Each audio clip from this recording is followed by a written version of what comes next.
Hey folks, this is Matt once again, and really enough, it's gonna be kind of weird because I saw Taken 2, which is why I recorded Taken 2 review actually a few days ago, but I'll be uploaded after this because if I don't review the sequel, I should review the first film. Taken 2 such assholes. You wanna know why? Find out next time. But this film, of course, is the extended cut. This isn't the 2 disc, which I didn't know there was one until it was too late, but I have this one. It has the theatrical and the extended cut. It just pretty much doesn't have any other special features on it. This is a film when it first came out back in 2008. I had heard a lot about this film, but I didn't. I'm like, yeah, right, whatever. You think it's just one of those films that, gets some good praise by word of mouth. Because critics were not the most kind on this movie. It got mixed critical reception. But word of mouth was really good. I'm like, okay, whatever. Probably one of those things that people love, but I'm going to just give it a chance. And, okay, movie impressed me. And this film did. It did it and then some. And Liam Neeson really shined. And in a way, that's kind of reinvigorated his career because he got Unknown and The Gray and Taken Two, and although I'm really not a big fan of those other films, but Liam Neeson himself was never the problem.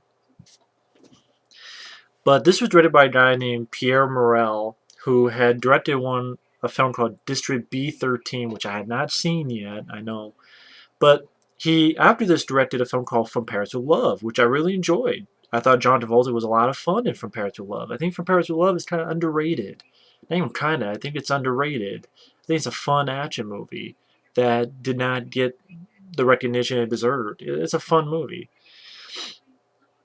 It's a hell lot better than Taken 2.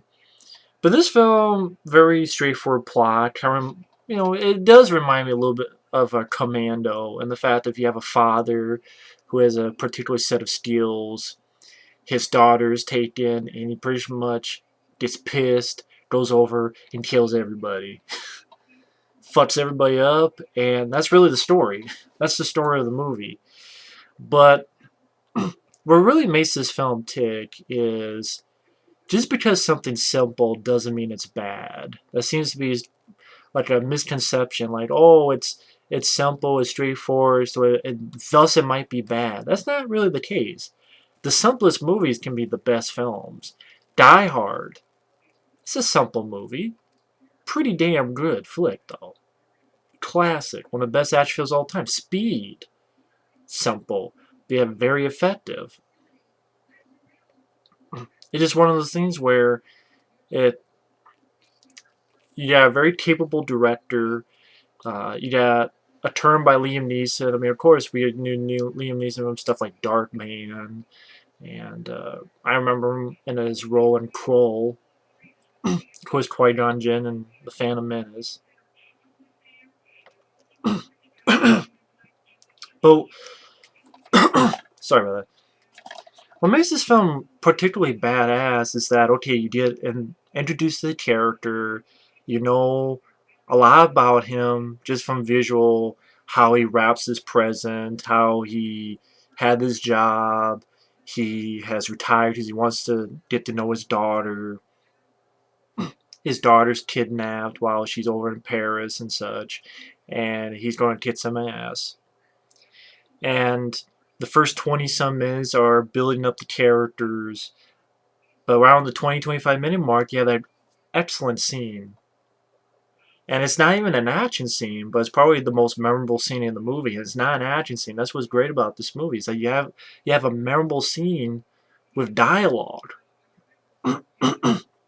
That's the phone call scene.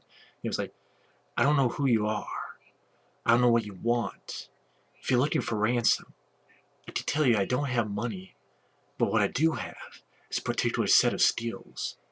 Skills I've acquired over a very long career. skills have made me a nightmare for people like you. If you let my daughter go now, that'll be the end of it. I will not look for you. I will not pursue you. But if you don't, I will look for you. I will find you. And I will kill you. Good luck. Good luck. And it's like really excellent. Just like one take, and Liam Neeson pulls it off excellently. And then in his search in Paris, he kicks everybody's ass. He kicks this guy's ass he finds out what happened to his daughter, where his daughter was taken, finds her phone, kicks this guy's ass at the airport who's fucking with him, because he's the one who led his daughter to the slaughter, so to speak, to pretty much sort of this ring that kidnapped women to sell and sort of slavery, that type of thing. Kiss that guy's ass. There's this guy that pulls up, he does like one of these things, kiss that guy's ass, and that guy runs and he gets hit by a fucking truck. Then we're always on Liam Neeson. Like, the entire movie is focused on his journey, this forward momentum journey of trying to find his daughter. And he like goes to this place where there's other women who are getting drugged or used for prostitution, whatever. He kicks people's ass there. He gets a really good car chase sequence that's well edited. And the fact that I can understand what's going on, that's when you get a competent director like Pierre Morel doing it, unlike the sequel. And he goes from there to... you have certain intensity to this film and visceralness to this film, whether it be the plot line dealing with this trade of women that are being taken and sold off. I don't want to say it's interesting, but it's a intriguing, horrific, but storyline that keeps you involved with. It keeps you invested with the Liam Neeson character and this momentum of what he needs to do next. The film always has this forward momentum, especially when his daughter's taken. It's just this forward momentum that does not stop until the end credits. It's very fast paced. Without the end credits, it's like 87 minutes. And this is the extended cut version I'm talking about. Just this forward momentum. You have an excellent ending. I mean, even before the ending, when he gets on this sort of boat that's going away from shore, he fucks this guy up. Just the way he fucks people up, it's more memorable, and it's well choreographed, and it's well shot, and you have a common director. Yeah, you get a little bit of the shaky cam and fast cut editing, but this is one I'm fine with, because I can understand what's going on. I know what's happening on screen, unlike the fucking sequel. And then he gets knocked out, but he's chained here, but he gets out, fucks his people up. And this guy's like, oh, it was just business, it wasn't personal. And he's like, it was all personal to me. And you have certain moments where you get the idea of how intense this character is, how he's willing to do anything he can to find his daughter. For instance, you have that guy who's fucking with him, who's a cop, and Liam Neeson shoots the cop's wife like a flesh wound. And he says, you better tell me something or I'm going to put a bullet between her head. And granted, that's a gray area, but this is one where I kind of understood, and the way it was handled, I thought was the right way. It has certain intensity to it that compared to the sequel, there is none. And I would even say this film is smarter. I think it has a smarter script. I think it's not as dumb as the sequel. It doesn't have the fucking daughter throwing hand grenades off fucking rooftops and having that shitty, lame car chase, even though she just hasn't even gotten her fucking license yet. And she's stick shifting and and very half-assed, horribly cut and shot chasing that's boring. The chase scene in this film, the car chase, he's rolling down the hill and he drives through a damn building, and one guy, they run into like this bulldozer that cuts the top part of the car. That's more memorable. And even the ending of this film, where he gets in and he fucks people up, like you have this window that's kind of like a porthole. He just comes up and shoots a guy in the head. Um, he lifts the guy's arm with the machine gun and he shoots the gun to the guy's chest. He crashes himself into a window so he doesn't get shot, and crash to another window to stop this guy, and they have an intense fight. I understood what was going on in this fight, and like he takes a fucking bottle and stabs the guy with it, and takes his own like weapon and shoves up the guy's ass. Well, not really, but I love this film very much. I don't have any problems with it. It's very efficient, very fast paced, very action packed, with a great performance by Liam Neeson. I think Maggie Grace was used. This is how you should use Maggie Grace. To be honest, I was fine with Maggie Grace in this film because she's not in the film that much. She's in the beginning and then the very end. But most of it concentrates on Liam Neeson, which I think was the right choice. Let's say this is the first film. Let's say this is the sequel. I'm not flipping you off. Let's say this is the sequel because this is what I wanted to give the sequel. And I was looking forward to the sequel until the fucking director was a fucking Megatron from Transformers. Yeah, I know he's Olivier Megaton. Yeah, he's a Megaton full of shit. But okay, this is the sequel and this is the first film.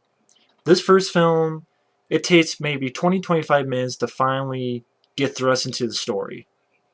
And the sequel, I'd say 40 minutes. Okay, 30-35 minutes. And even then, not much happens after that. The first 50 minutes of this movie, you're introduced to the characters, you're introduced to Liam Neeson, who fucks up this guy because he has a quick job where he protects this pop diva, sort of like this singer, fucks a guy up. His daughter gets taken, he goes over there, he fucks with the guy at the airport, he fucks with the guys who have all these women, you have a car chase, you have a kick-ass fight, like he gets a guy, punches him, like poof, poof, right in the face. What happens in the first 50 minutes of the second film? He teaches his daughter how to drive. Then he takes his family to Istanbul, even though they had bad luck in the first film being overseas. And then Liam Neeson gets captured with his wife. And you have like one shitty action scene where he fights like 2-3 guys, and some of the worst editing I've seen in a long time. Then his daughter throws grenades off rooftops. Then Liam Neeson escapes. That's the first 15 minutes of Taken 2, in which what's followed is a shitty car chase, horribly edited. They go to the embassy. He's going to find Famke Janssen. Gets in, count on one hand, the shitty fights, action that he gets involved with. And that's it. That's the movie. Here, though, and that film has barely any action. It's edited by a monkey with a wrench up his ass, and it stops and stutters and stutters and stops. And it's, you'll find out more in the next review. But this film is smarter than the first film. It's more fast-paced than the first film. I don't need to see Maggie Grace try to be a fucking action star like in the sequel. I don't think that was the right idea. She was fine. To be honest, I didn't much care for her in Lockout either.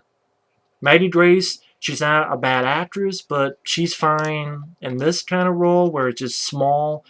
Be focused on Liam Neeson. In the sequel, it was like, let's give a lot more to Maggie Grace, and I'm sorry, I don't care about Maggie Grace trying to be an action star. I'm watching for Liam Neeson.